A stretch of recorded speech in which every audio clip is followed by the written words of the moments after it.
Okay, so thank you everyone, and I do welcome you all to my class of the 5th semester. This is my class on the non-detailed texts. As I have already mentioned that I will take some of the non-detailed texts. I have already finished up the detailed texts. Now it's time for the non-detailed texts. In the previous class I have talked about Wide Sargasso Sea by John Rees. And in today's class, we will talk about one of the most canonical feminist texts. Perhaps it has been considered one of the first texts of the feminism. আচ্ছা, একটু কিশোরকে বলো, কিশোর কোনোভাবে removed হয়ে গেছে, because আমি রেকর্ডারটা on করলাম, হঠাৎ করে কিশোর রিমুভড হয়ে গেল। একবার কিশোরকে বলো আর একবার জয়েন করতে, ওই ওই পার্টিকুলার হোয়াটসঅ্যাপ গ্রুপেই একবার বলো কিশোরকে একবার জয়েন করতে। এই টেকনিক্যাল গ্লিচেসের কারণে কিশোর বাচ্চা, একবার বলো তো কিশোরকে জয়েন করতে। And today we will begin a vindication of the rights of the woman, a canonical proto-feminist text. কিশোর গোস্বামীকে তো দেখতে পাচ্ছি না, দাঁড়াও একবার বলি ওকে নাকি। স্যার বললাম ওকে হোয়াটসঅ্যাপে পার্সোনাল টেক্সট করে। আচ্ছা আচ্ছা আচ্ছা ঠিক আছে, বেশ। নাও আজকে আমরা এই vindication of the rights of the ওম্যানের যে টেক্সটটা সেটার দিকে একটু তাকাবো, এবং এটাকে প্রথম প্রোটো ফেমিনিস্ট টেক্সট কেন বলা হয় তার দিকে একটু দেখার চেষ্টা করবো, যে what is feminism and what is proto feminism. Proto feminism মানে those texts which anticipated feminism, which tries to foretell the future of the feminism, যেটা ফেমিনিজমের ভবিষ্যৎকে দেখতে পেয়েছিল, নারীবাদী সত্তার বিকাশকে দেখতে পেয়েছিল। It can visualize the development of feminism, ফেমিনিজমকে বুঝতে পেরেছিল, বুঝতে পারার পরে প্রেডিক্ট করেছিল। তো এই যে famous text about vindication of the rights of the woman, এই টেক্সটের দিকে আমরা একটু মানে দেখার চেষ্টা করব। বেশ, সো আমরা শুরু করি আজকে vindication of the rights of the women. আমি আগেই বলেছি জি রিজের ওয়াইড সার্গাসো সি আমাদের হয়ে গেছে, আর আজকে আমরা vindication of the rights of the women পড়বো। পড়ার পরে হয়তো পরের দিন আমরা রামাবাই রানাডিরা টেস্টিমনি অফ আর ইনএক্সস্টিবল ট্রেজার্স এবং রাজসুন্দরী দেবীর আমার জীবনটাও একবার দেখার চেষ্টা করব এরই মাঝে। তো let us begin with vindication of the rights of the women. তো যারা অলরেডি আমার স্টাডি মেটেরিয়াল পেয়েছো সিসি 11 এর উপরে, তারা দেখবে যে আমি যে স্টাডি মেটেরিয়ালটা প্রিপেয়ার করেছি সিসি 11 এর উপরে, মানে উইমেন্স রাইটিং এর উপরে, তার 34 পাতায় মেরি উইলস্টনক্রাফটের vindication of the rights of the women এর উপরে কিছু বেসিক মেটেরিয়াল আছে, ঠিক আছে, হিস্টোরিক্যাল ব্যাকগ্রাউন্ড এবং তার যে বেসিক ডিটেল এই জিনিসপত্র নিয়ে কয়েকটা ইম্পর্টেন্ট কথা বলা আছে। সো আমরা vindication of the rights of the উইমেনটা শুরু করি, এবং শুরু করার সঙ্গে সঙ্গে কয়েকটা ইম্পর্টেন্ট কথা ফেমিনিজম নিয়েও আমরা বলার চেষ্টা করব এই কথা বলার মাঝখানে। ফেমিনিজম কি সেটা তোমাদের একটু বোঝা দরকার, কারণ তোমাদের এর পরের বারে যে 6 সেমিস্টার রয়েছে সেই সেমিস্টারে ফেমিনিজম তোমাদের একটা অন্যতম ইম্পর্টেন্ট সাবজেক্ট হবে, মানে হতে চলেছে ফেমিনিজম।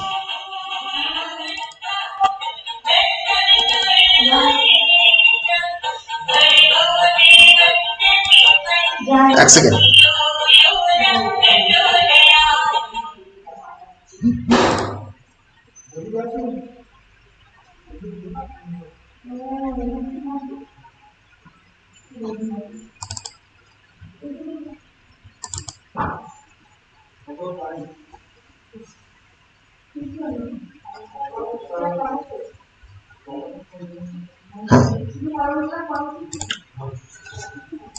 যাই হোক।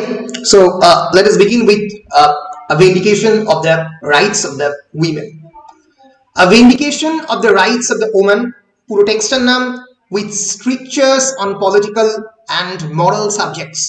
It's a long entitled text, প্রথম পাবলিশড হয় 1792 তে, written by the 18th century British proto-feminist. Proto-feminism কথাটার মানেই হচ্ছে it's a concept that anticipates the modern feminism, এমন নারীবাদের কথা বলে, নারী স্বাধীনতার কথা বলে, কিন্তু নারীবাদ জন্মাবার অনেক আগে।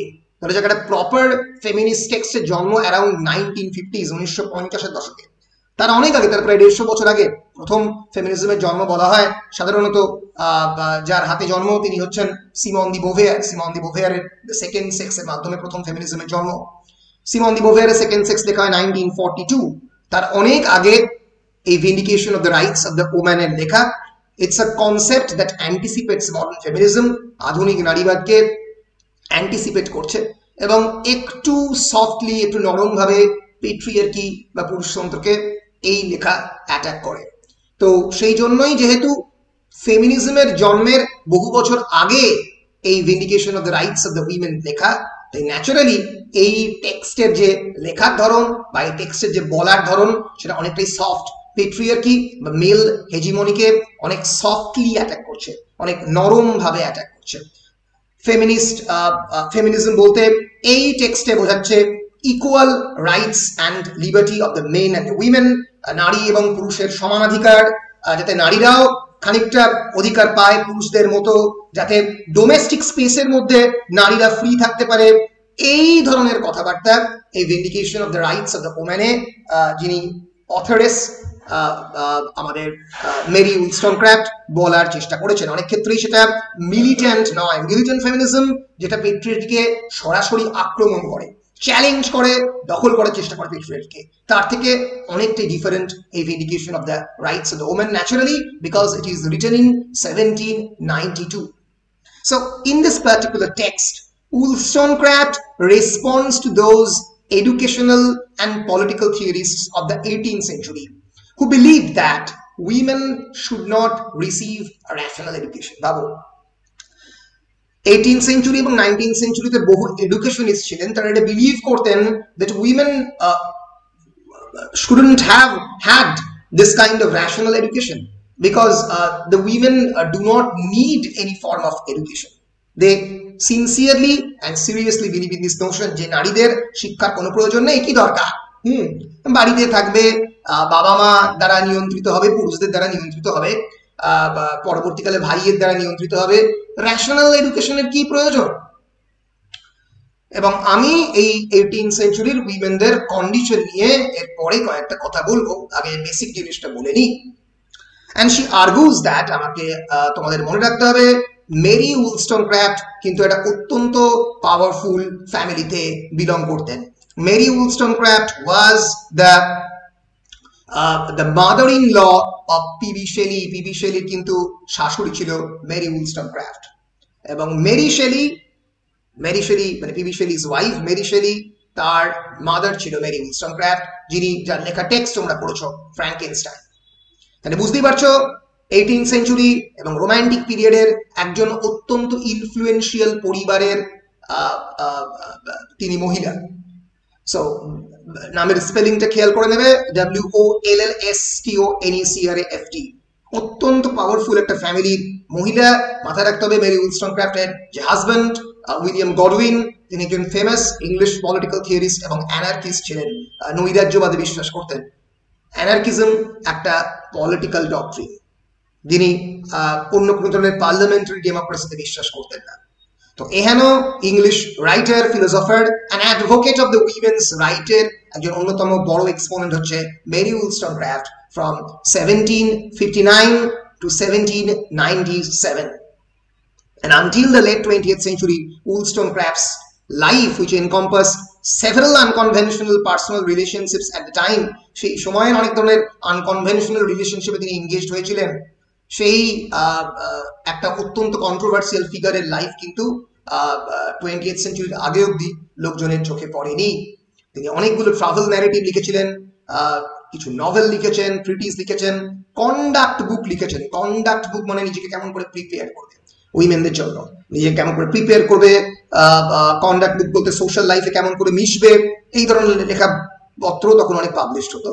এবং she is best known for vindication of the rights of the women. প্রথম দিকে দুটো রিলেশনশিপ, হেনরি ফুসেলি অত্যন্ত একজন ইনফ্লুয়েন্সিয়াল সুইস পেন্টার, এবং গিলবার্ট ইম্যালি, তিনি ছিলেন একজন আমেরিকান বিজনেসম্যান। তারপরে তিনি ফিলোসফার উইলিয়াম গডউইন, যিনি শেলির শ্বশুর ছিলেন, পিবি শেলির শ্বশুর, was an English journalist, political philosopher and novelist. তার সঙ্গে তার বিয়ে হয় এবং তার প্রথম ডটার 11 দিন বাদে মারা যায়। তারপরে মেরি উলস্টনক্রাফট শেলি বা মেরি শেলির জন্ম হয়, যিনি ফ্র্যাঙ্কেনস্টাইন লেখেন। ফ্র্যাঙ্কেনস্টাইন লেখার জন্য বিখ্যাত।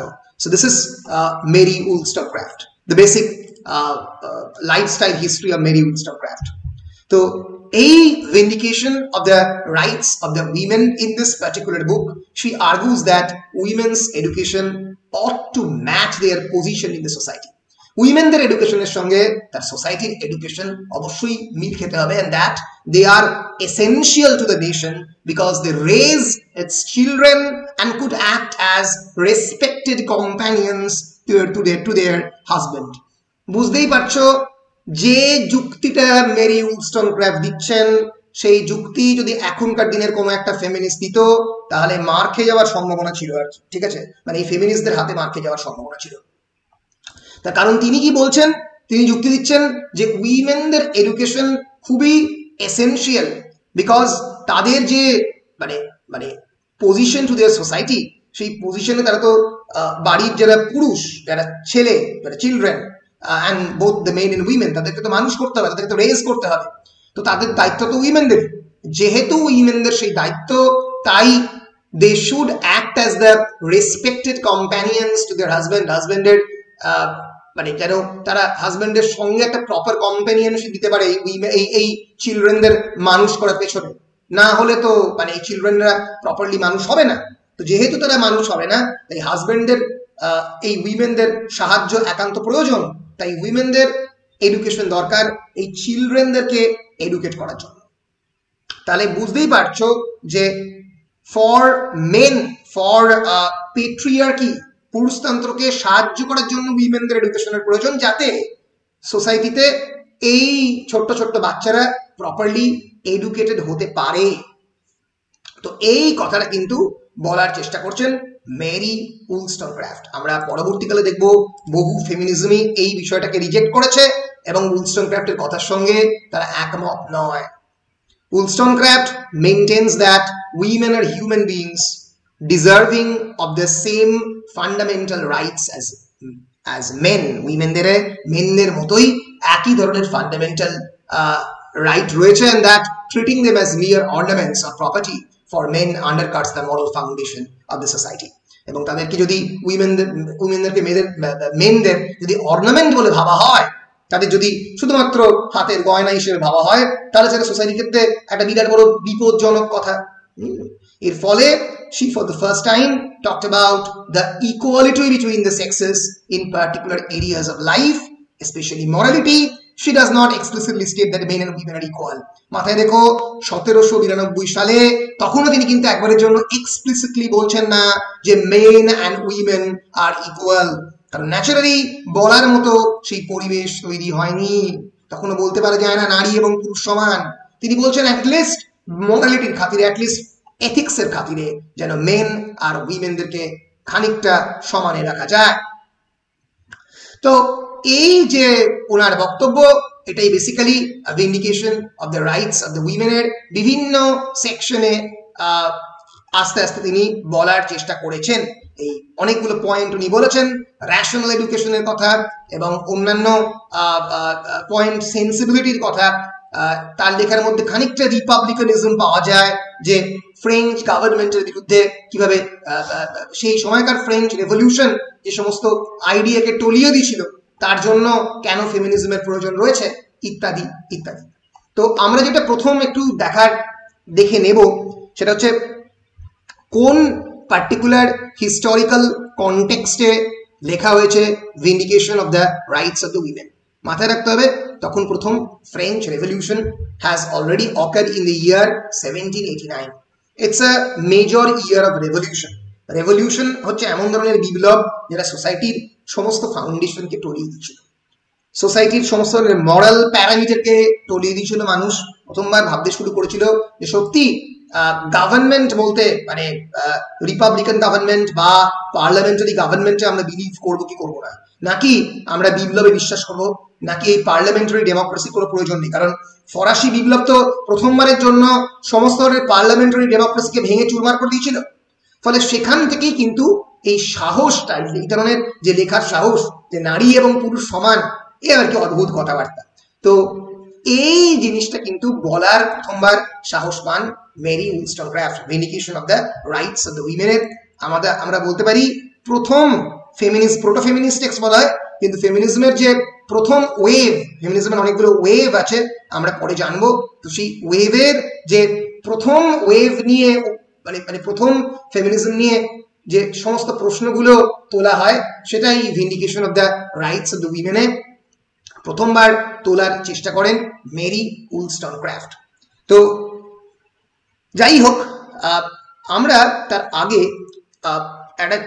একটা বেসিক যে কাজটা করি সেটা হচ্ছে ফেমিনিজমের কিছু বেসিক কনসেপ্টগুলো একটু বুঝে নেওয়ার চেষ্টা করি, এসে তারপরে আমরা মেরি উইলস্টনক্রাফটে ফিরব।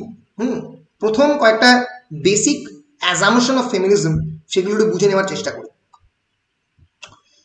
ফেমিনিজম কি? What is feminism?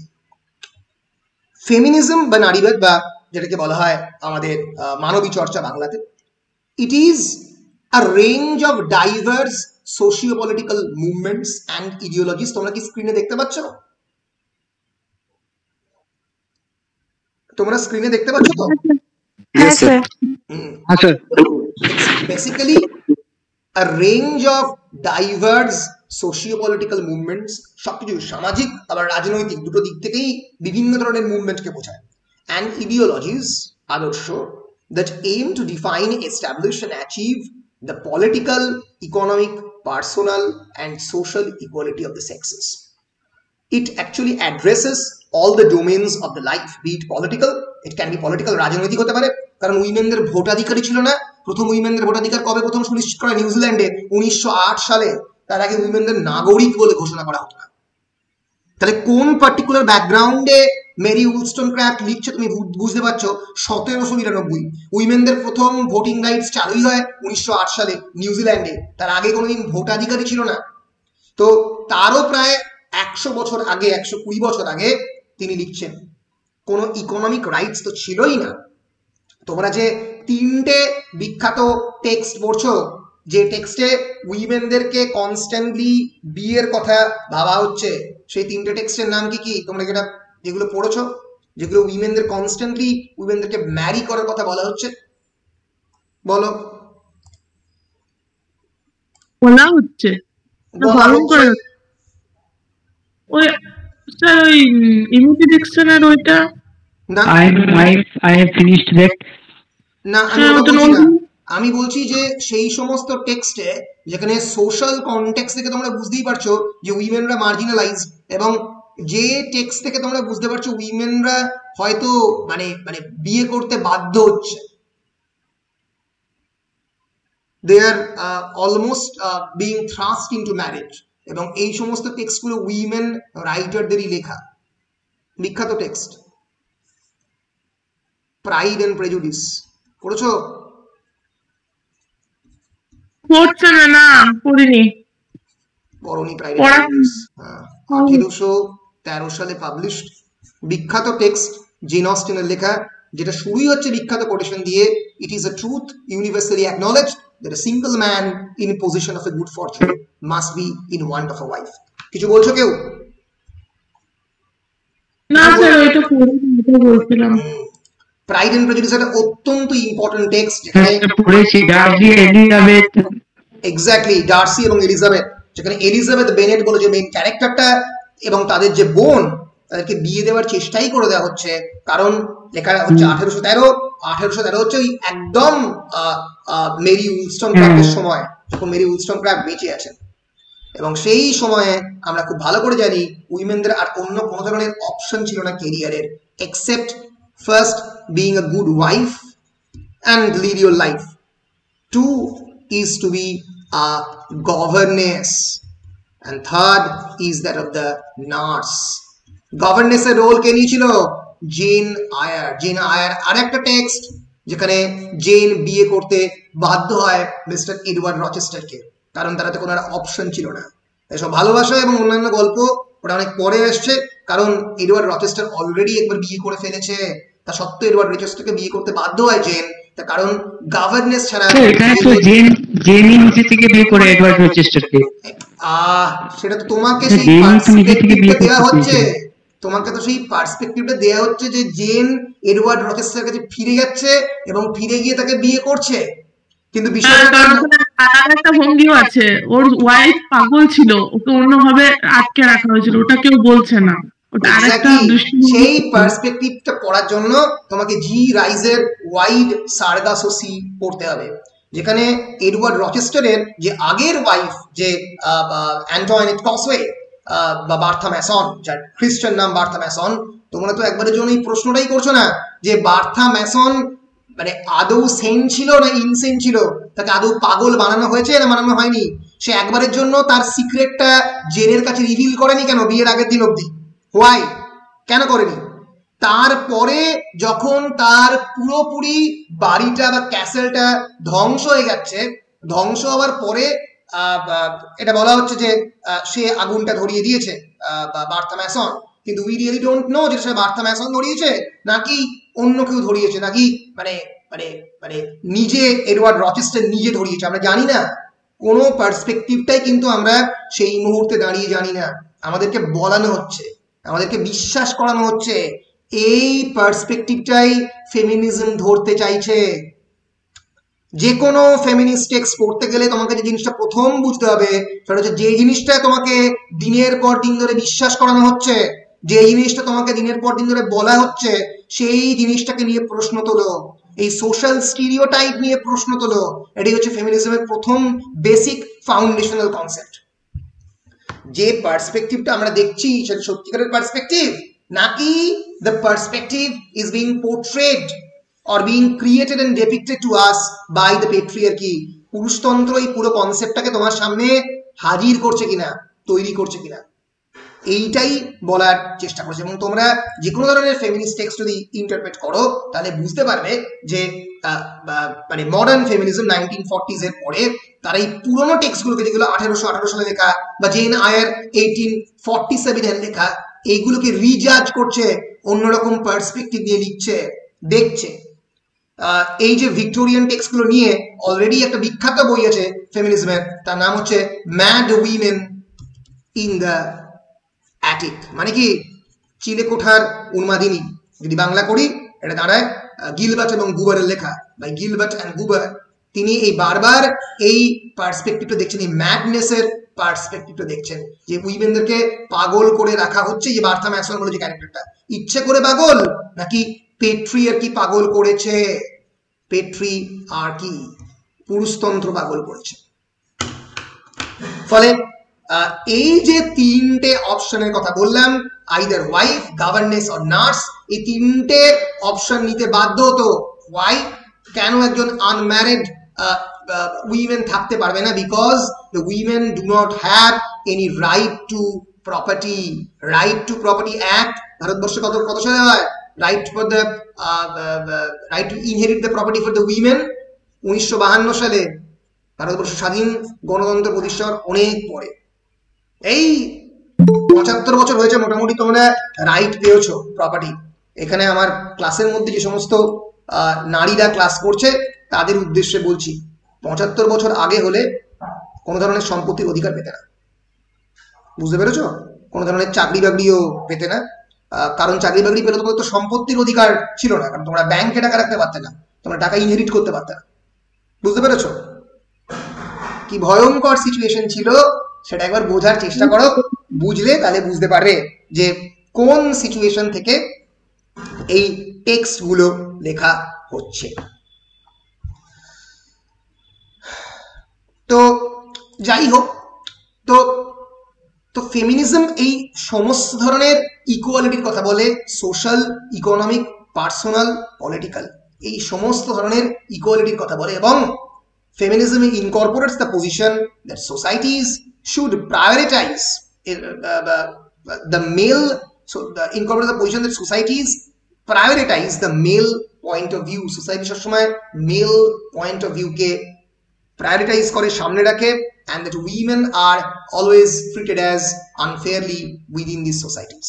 এবং এটার জন্য তারা যেটা করে মানে পেট্রিয়ার্কি যেটা করে, they create always a kind of gender stereotype. Gender stereotype মানে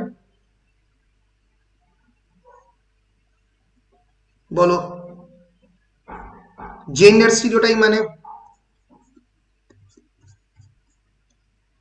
স্যার ধরুন জেন্ডার স্টিরিওটাইপের মধ্যে বিশেষ করে মেয়েরাই পড়ে, কারণ সমাজের মানে এই স্ত্রী জাতি কিভাবে করবে, কিভাবে চলবে, কেমন আচরণ করবে, তার একটা নির্দিষ্ট একটা সীমারেখা ঠিক করা আছে। এর বাইরে বেরিয়ে গেলে মানুষজন সমালোচনা করতে শুরু করে দেবে। Right. So gender stereotyping is basically assigning a kind of gender role or assigning a kind of code and conduct to the women, যে কোন ভাবে ব্যবহার করবে। উইমেনদের কিছু নির্দিষ্ট কোড অফ কন্ডাক্ট রয়েছে, মেলদের কিছু নির্দিষ্ট এরিয়া রয়েছে, এবং এইভাবেই এই ম্যাসকুলাইন স্টিরিওটাইপ এবং ফেমিনাইন স্টিরিওটাইপ ডিসাইডেড হয়।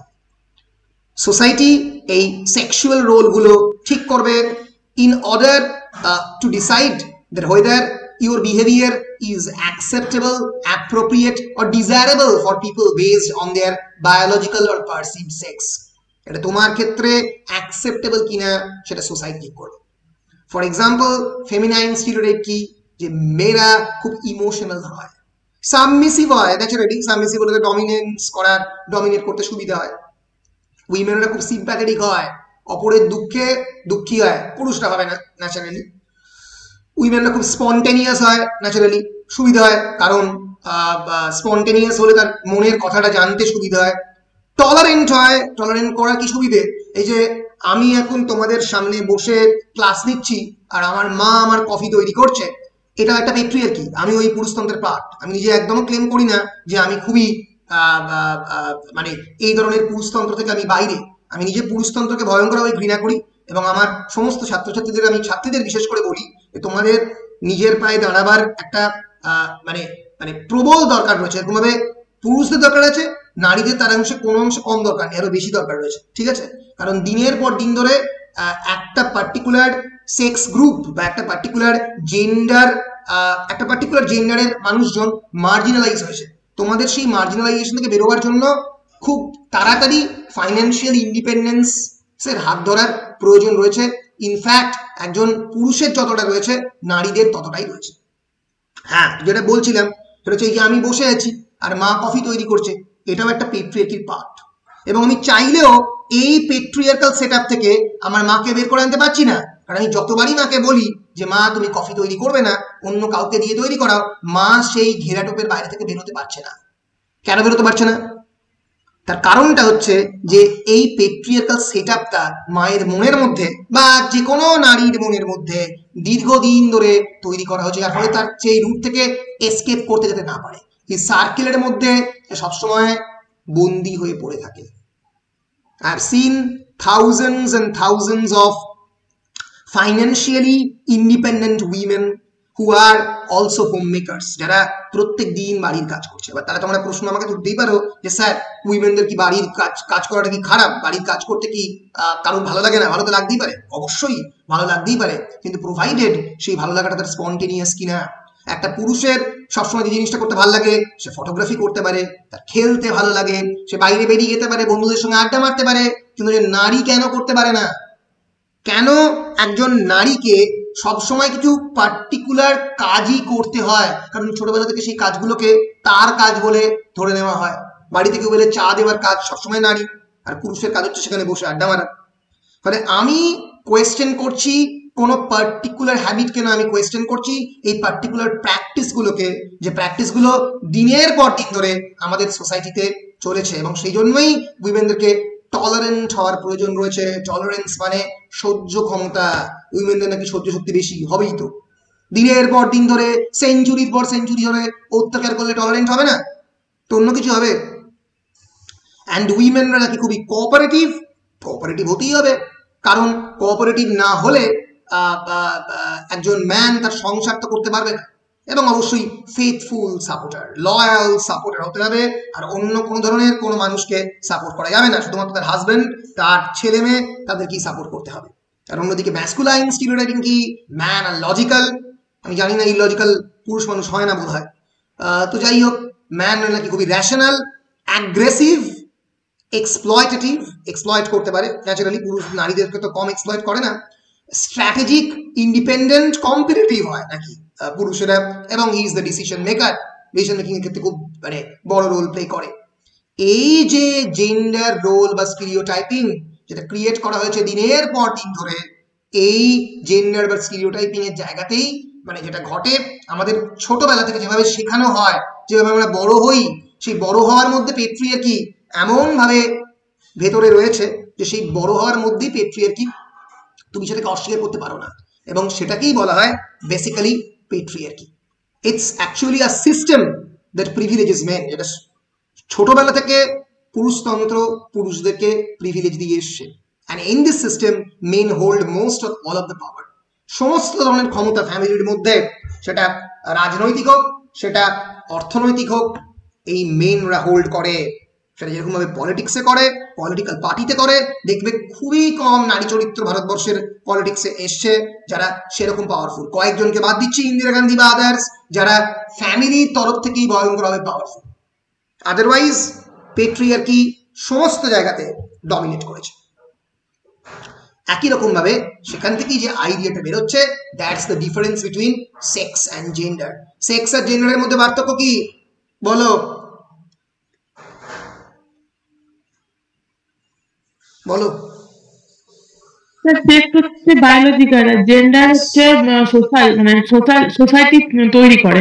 Right, gender is a social cultural construction, while sex is biological. Biology থেকে সেক্স স্প্রিং করে, gender cultural.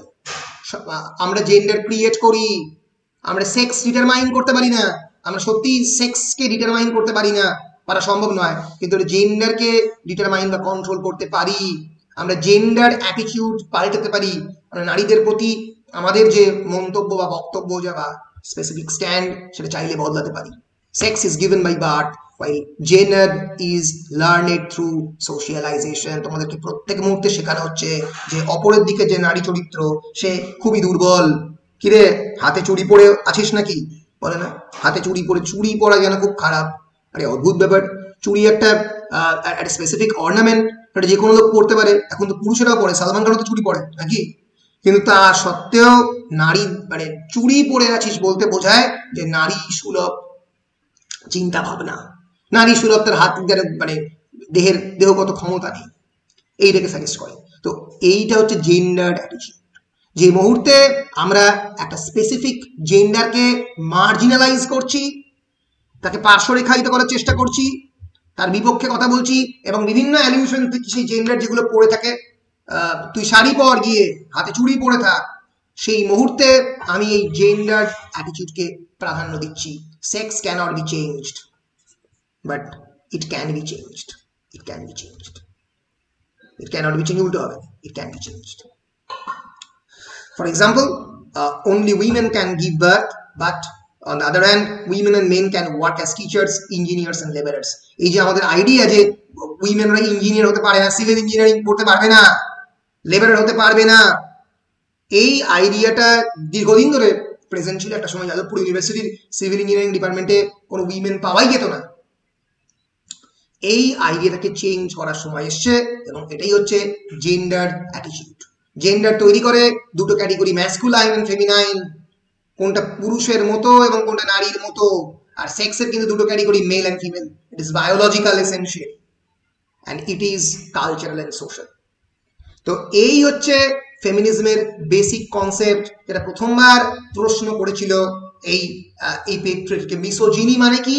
Misogyny is actually basically hatred towards women, নারীদের প্রতি যে ঘৃণা, তাকে মিসোজিনি বলে। আর মিসঅ্যান্ড্রি হচ্ছে which means the hatred of the women in general, hatred of the women, and this is hatred towards female. Sorry, misandry হচ্ছে hatred of the male sex, misandry।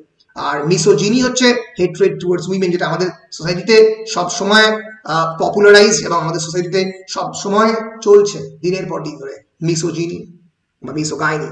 It's a cultural attitude or hatred towards the females. So এই particular কনটেক্সটে 1792 তে যে এই particular সিচুয়েশনে যেখানে উইমেনদের সত্যি আর হাতে কিছু করার নেই, তাদের হাতে কোনো ধরনের ক্ষমতা নেই, সেই জায়গাতে দাঁড়িয়ে কিন্তু আমাদের লেখা লিখছেন মেরি উলস্টনক্রাফট। যদি তোমরা দেখো সমস্ত ধরনের রিলিজিয়াস এবং ফিলোসফিক্যাল টেক্সটে পর্যন্ত পেট্রিয়ার্কি রুট রয়েছে। বাইবেলে অ্যাডাম থেকে ইভ ক্রিয়েটেড হচ্ছে from the seventh rib of the Adam. This is now my bone of my bones, bone of my bones and flesh of my flesh, she shall be called a woman. তার চামড়া থেকে, তার হাড় থেকে জন্ম নিচ্ছে Eve. She is a derivative creature, যার অ্যাডামের থেকে জন্ম। ঈশ্বর মনে করেছিলেন যে প্রথমে নারীর প্রয়োজন নেই, পরে অ্যাডাম থেকে ইভকে ক্রিয়েট করেন। So god created man in his own image. ভগবান নিজের ইমেজে কিন্তু মানুষকে বা পুরুষকে ক্রিয়েট করেছেন, কিন্তু মোটেও নারীকে নিজের ইমেজে ক্রিয়েট করেননি। ফলে বাইবেলের জেনেসিস দেখলে এটুকু বলা সম্ভব যে ঈশ্বর একজন পুরুষ ছিলেন। ঈশ্বর একজন পুরুষই থাকবেন, কোনো নারী হবে না, এটাই হচ্ছে পেট্রিয়ার্কির প্রথম স্টেপ। অ্যারিস্টটল পর্যন্ত বলেছিলেন যে female is female by virtue of a certain lack of qualities. Female female হচ্ছে তাদের কিছু কোয়ালিটি নেই বলে। নিটশে বলেছিলেন women is God second mistake. এই যে দিনের পর দিন ধরে সোসাইটি আমাদের মনের মধ্যে ধারণাটা দিয়ে চলে আসছে, মনুস্মৃতিতে বলা হয়েছে women has to be protected by her father in the childhood, husband in her youth, son in her old age. যেটা আমরা বলি যে সবসময় একটা উইমেন বাবাদের দ্বারা প্রোটেক্টেড হবে, ইউথে হাজব্যান্ডের দ্বারা প্রোটেক্টেড হবে, এবং ওল্ড এজে হাজব্যান্ডের দ্বারা প্রোটেক্টেড হবে, ইউথে হাজব্যান্ডের দ্বারা, এবং সানের দ্বারা, তার ছেলের দ্বারা প্রোটেক্টেড হবে ওল্ড এজে। And she does not deserve freedom. নারীদের নাকি কোনো স্বাধীনতার উৎসই নেই। এই সোসাইটিতে দাঁড়িয়ে মেরি উলস্টনক্রাফটের vindication of the rights of the women লেখা, ফলে ন্যাচারালি তার ভয়েসটাও অতটা কঠিন হতে পারছে না, সে হতে পারছে না। দিনের পর দিন ধরে পুরুষতন্ত্র এই ধারণাগুলো নারীদের উপরে চাপিয়ে এসছে।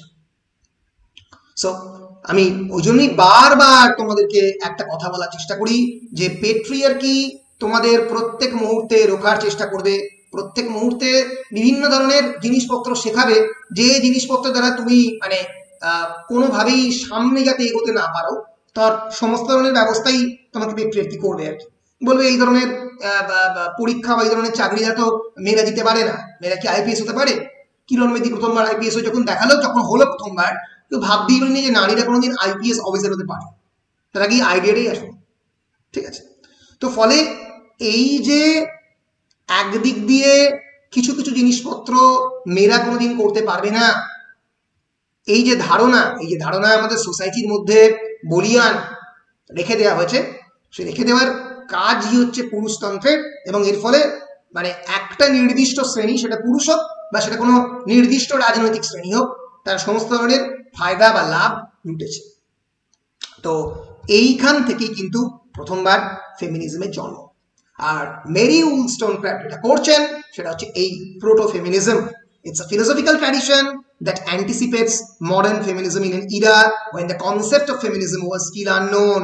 যখন ফেমিনিজমের কোনো কনসেপ্টই কেউ জানতো না, সেখান থেকে প্রোটো ফেমিনিজমের জন্ম।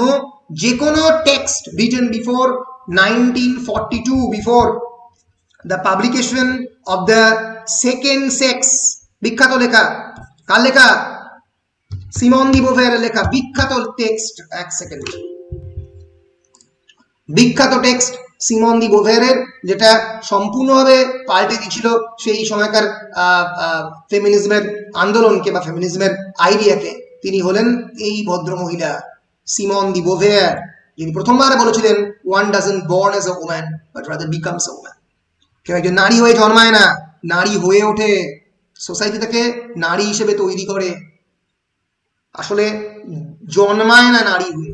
নারীকে সোসাইটি বলে এইভাবে হও বলে আস্তে আস্তে নারী হয়ে ওঠে। সিমন দি বোভেয়ার বিখ্যাত ফ্রেঞ্চ এক্সিস্টেন্সিয়ালিস্ট রাইটার, তাকে নিয়ে আমরা পরে আলোচনা করব।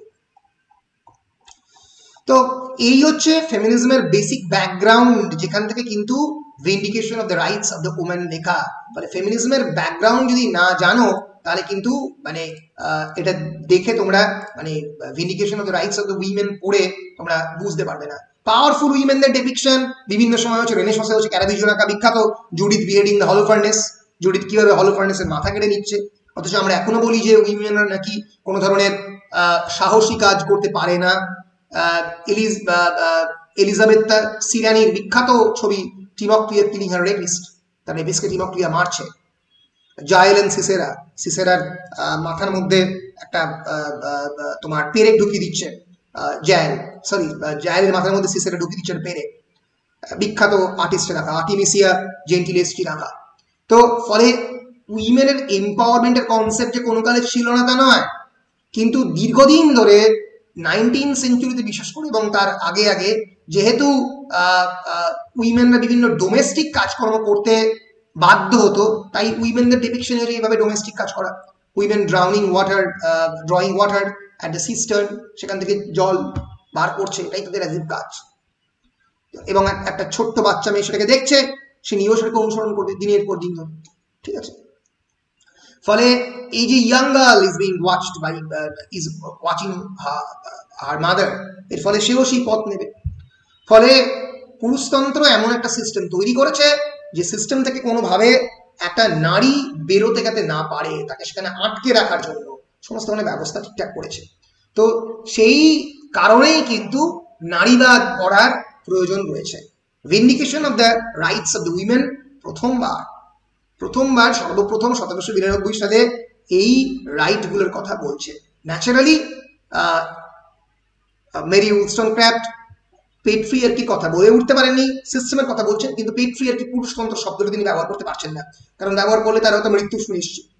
ন্যাচারালি তিনি উইমেন এবং মেন ইকুয়ালিটির কথা বলছেন, কিন্তু বলতে পারছেন না সমস্ত ক্ষেত্রে, কারণ বললে তিনি হয়তো মানে বাঁচবেনই না, কারণ তার সময় সেই আইডিয়াটা তৈরি হয়, সেটা অনেক পরে তৈরি হচ্ছে।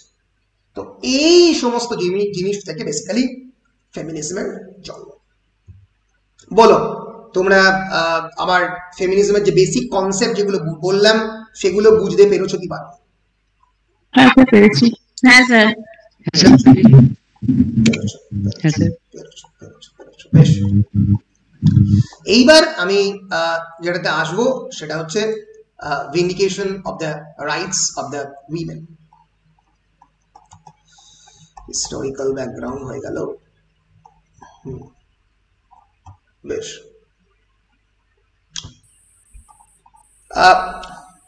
Vindication of the rights of the উইমেনে বেসিক্যালি কয়েকটা ইম্পর্টেন্ট পয়েন্ট ডিসকাস করার চেষ্টা করেছেন আমাদের Mary Wollstonecraft. He actually begins vindication by saying that she's been feeling depressed lately, and after looking at the history of the humanity, she has decided that men and women are either very different or history has been extremely unfair to women. প্রথমবার 1792 সালে একজন নারী বলছেন যে she is very depressed because after looking into the history, ইতিহাস থেকে, কোন ইতিহাস উনি দেখছেন? যে ইতিহাসের দিকে তাকালে আমরা দেখব যে সবসময় নারীরা অত্যাচারিত, সেই ইতিহাস যেখানে বাইবেলে বলছে যে নারীর জন্ম হচ্ছে পুরুষের রিব থেকে, from the rib cage of the Adam. For the history of the, if you look into the history of the humanity, it is of course the history of the marginalization, the history of oppression and suppression of the women, torture against women. And she has decided that men and women are either very different or history has been extremely unfair to women. তিনি বলছেন either নারী বা পুরুষরা খুবই আলাদা, হয়তো নারীরা একটা অন্য স্পিসিসে বিলং করে, একটা সময় তাই বিশ্বাস করা হতো যে women are different species, Homo sapiens নয়, এরকম একটা আইডিয়া চার্লস ডারউইনের আগে কন্টেম্পোরারি ইউরোপে পপুলারাইজ ছিল। অথবা ইতিহাস নারীদের সঙ্গে খারাপ ব্যবহার করেছে, নারীদের সঙ্গে ইনজাস্টিস করেছে। কে বলছেন? মেরি উলস্টনক্রাফট বলছেন প্রথমবার। দ্বিতীয় পয়েন্ট কি, ইন দ্য এন্ড তিনি ডিসাইড করলেন that the lack of the good education for women is the biggest cause of the misery in the world. উলস্টনক্রাফট বারবার এডুকেশনের দিকে ফোকাস করছেন। তিনি বিশ্বাস করছেন যে শিক্ষা নারীকে স্বাধীন করতে পারবে, and lack of good education, যেহেতু সেই সময় কোনো ধরনের ইনস্টিটিউশন উইমেনদের জন্য তৈরি হয়নি, তারপর পরই আস্তে আস্তে উইমেন সেন্ট্রিক কলেজ, নারীদের কেন্দ্র করে যে সমস্ত ইনস্টিটিউশন তৈরি হতে আরম্ভ করে, তারপরে কলেজ ফর উইমেন তৈরি হতে আরম্ভ করে আলাদা করে, তার আগে উইমেনদের পড়ারই কোনো অধিকার ছিল না। So according to her, that's the biggest cause of the misery in the world. বাড়িতেই যা পড়ার পড়ত। And for the most part, Wollstonecraft believes that women's poor education teaches them to be superficial and ignorant, which only makes life more miserable for their future husbands and children. বারবার ভালো করে বোঝো, উলস্টোনক্রাফট পুরো দোষটা নিজের কাঁধেই নেওয়ার চেষ্টা করছেন। তিনি বলছেন যে lack of the poor education উইমেনদের একটা বড় দোষের কারণ, তারা সুপারফিশিয়াল এবং ইগনোরেন্ট হয়, নিজেদের সমালোচনা করে, নিজেদের মধ্যে কথা বলে, অনেকটা ইগনোরেন্ট, এরকম বিভিন্ন ট্যাবু তো উইমেনদের এগেইনস্ট ক্রিয়েট করা হয় যে উইমেন আর ইগনোরেন্ট। আরে ইগনোরেন্ট কেন?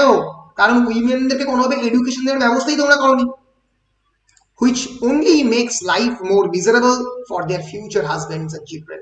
তাদের যে ভবিষ্যতের হাজবেন্ড এবং চিলড্রেন, তাদের লাইফ এই ল্যাক অফ এডুকেশনের জন্য মিজারেবল হয়।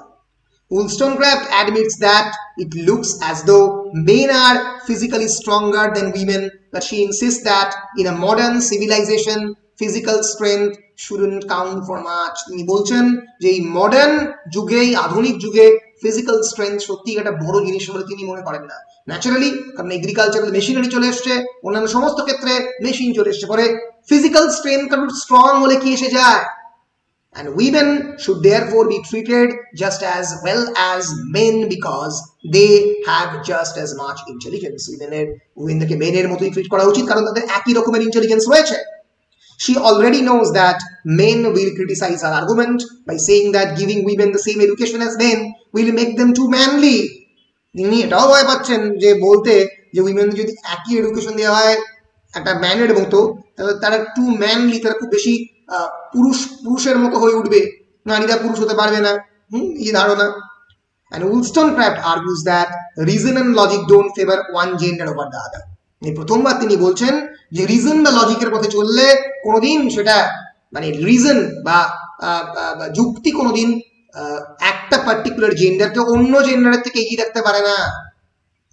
And Wollstonecraft warns that her female readers that she is going to speak to them directly and rationally, which might offend some women who are used to being addressed with all kinds of silly politeness. তিনি বলছেন যে তিনি তার উইমেনদেরকে, তার যে নারীরা যারা পাঠক, তাদেরকে সরাসরি তিনি অ্যাড্রেস করবেন এবং জিজ্ঞেস করবেন এবং সরাসরি তাদের সঙ্গে কথা বলবেন।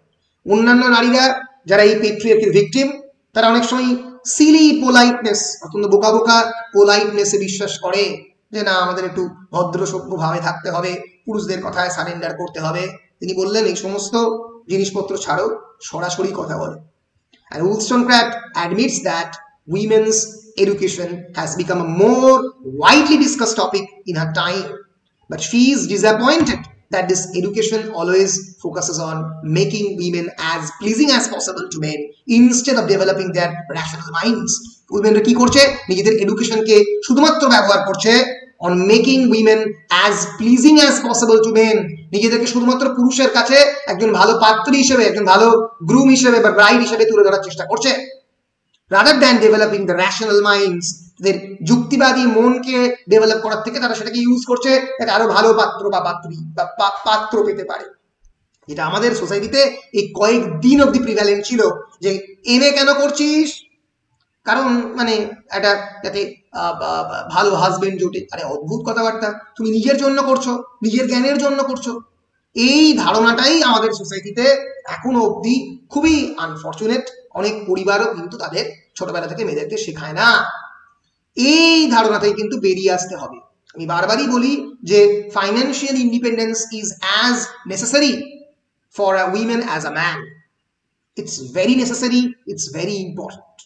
So it's up to you, তোমাদেরকে ডিসাইড করতে হবে যে তোমরা কারুর ওপরে নির্ভরশীল হয়ে তোমাদের বাকি জীবনটা কাটাবে, নাকি নিজেদের পায়ে দাঁড়াবে এবং সোসাইটির মধ্যে নিজেদের রেপুটেশন এস্টাবলিশ করবে এবং পুরুষতন্ত্রকে প্রশ্ন করবে। এটা তোমাদের উপরে ডিপেন্ড করছে, ঠিক আছে? And it is clear to Wollstonecraft that women have been unnaturally stunted in their development by a society that tries to keep them as weak and ignorant as possible. তিনি বললেন যে সোসাইটি একটা unnatural atmosphere তৈরি করেছে, একটা অপ্রকৃতস্থ atmosphere তৈরি করেছে, যেটা ন্যাচারাল নয়। কি করেছে? স্টান্টেড গ্রোথ, স্টান্ট করেছে তার গ্রোথকে। তোমরা মহেশ দাত্তানির ব্রেভলি ফর দ্য কুইনে বনসাই এর কথা পড়েছিলে। বনসাই কি? একটা বড় গাছকে জোর করে যদি ছোট গাছ করে দেখা হয়, একটা অসত্য গাছকে যদি ছোট্ট ইচ্ছে করে দড়ি বেঁধে তার গ্রোথকে স্টান্ট করা হয়, তাহলে উইমেনদের ন্যাচারাল গ্রোথকে এই সোসাইটি স্টান্ট করেছে। and that always tries to keep them weak and ignorant. কি বলছো? এটা বিশাল বড় একটা সিম্বল ছিল, একটা বিশাল বড় সিম্বল ছিল টেক্সটের মধ্যে বনসাই এর সিম্বলটা।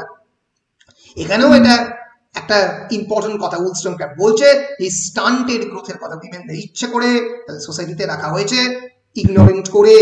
and in the end she is confident that rational argument, হ্যাঁ কিছু বলছো? কেউ কিছু বলছো? আমার কাছে বুঝছে না। ললিতা ছিল মানে সীতা ক্ষেত্রে তো লাইফ আলাদা রকম ছিল। কিশোর, তোমার পুরো কথাটা আমি শুনতে পেলাম না, তুমি যতদূর বললে আমার মনে হচ্ছে যে কি ছিল?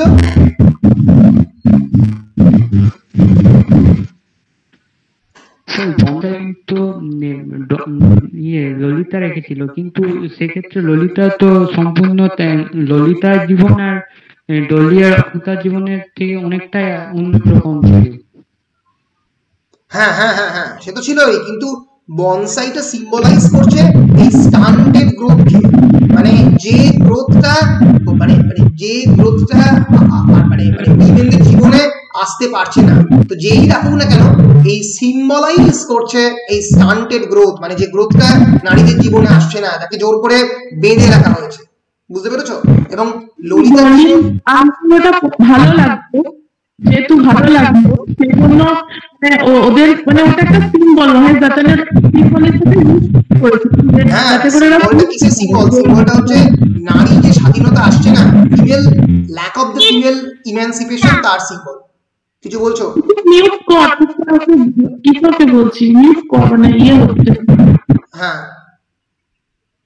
হ্যাঁ, তো এই যে নারী স্বাধীনতা যে আসছে না, lack of the female emancipation, তার কথাই বনসাইকে সিম্বলাইজ করছে। প্রত্যেকটা উইমেনদের কন্ডিশনকে মহেশ দাত্তানির প্লেতে বনসাই সিম্বলাইজ করছে। তো এখানেও মেরি উইলস্টনক্রাফট একটা স্টান্টেড গ্রোথের কথা বলেছে। তো এই বলে তিনি বিশ্বাস করতেন যে ল্যাক অফ এডুকেশন এর বড় কারণ, এর ফলে র্যাশনাল এডুকেশন মানে হচ্ছে লজিক্যাল এডুকেশন, যে ওয়েস্টার্ন এডুকেশন যেগুলো সমস্ত মেনরা পায়, ক্যাথলিক এডুকেশন নয়, যে এডুকেশন সেকিউলার এডুকেশন, যার কথা ম্যাকলে এবং অন্যান্যরা বলেছে। In fact thoughts on the education of the daughters বলে একটা বইও আছে ক্যাথরিন ম্যাকলে এবং হেস্টার চ্যাপনের। তো সেই সমস্ত বইগুলোর কথা তিনি বলছেন। তো এই কথাটাই বেসিক্যালি মেরি উইলস্টনক্রাফট এই তার লেখার মধ্যে তুলে ধরার চেষ্টা করেছেন, নারী স্বাধীনতা এবং র্যাশনাল এডুকেশনের কথা। তাহলে যদি আমরা বলি যে 10 নম্বরের প্রশ্ন মেরি উইলস্টনক্রাফট থেকে কি কি আসতে পারে, তাহলে আমরা বলতে পারি যেটা খুবই ইম্পর্টেন্ট, সেটা হচ্ছে Mary Wollstonecraft's vindication of the rights of the women as a proto feminist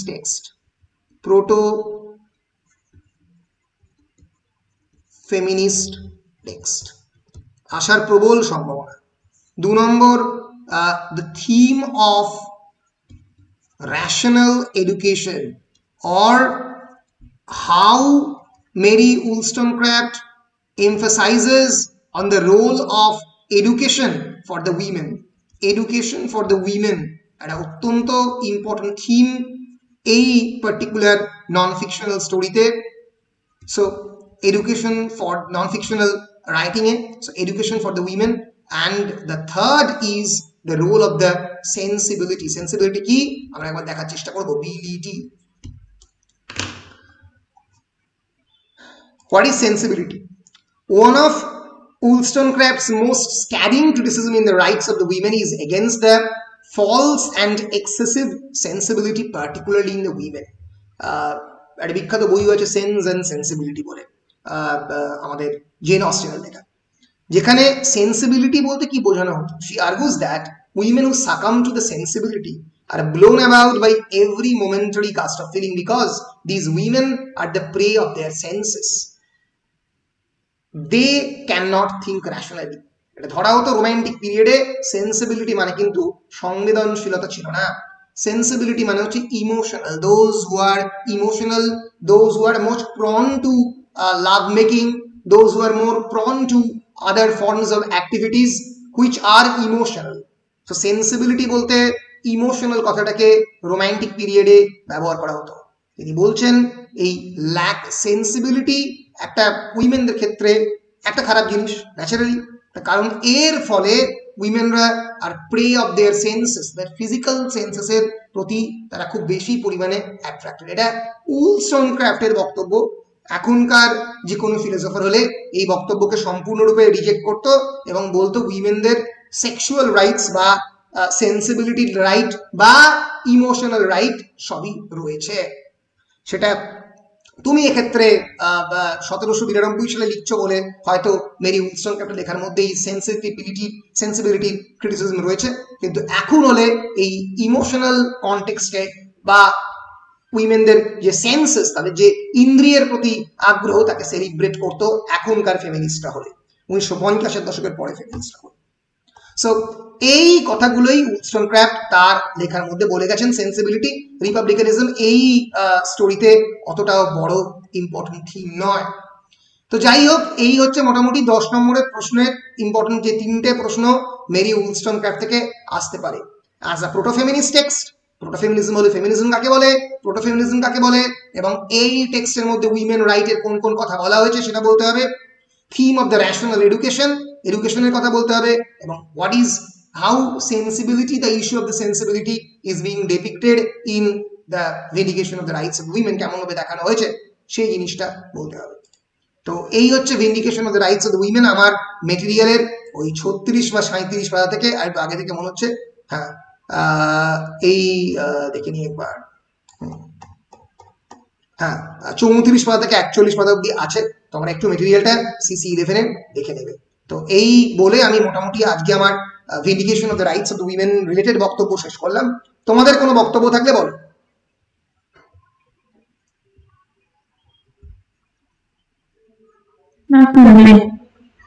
বেশ, মোটামুটি বুঝতে পেরেছো টেক্সটটা, ধরনটা? বেশ বেশ বেশ।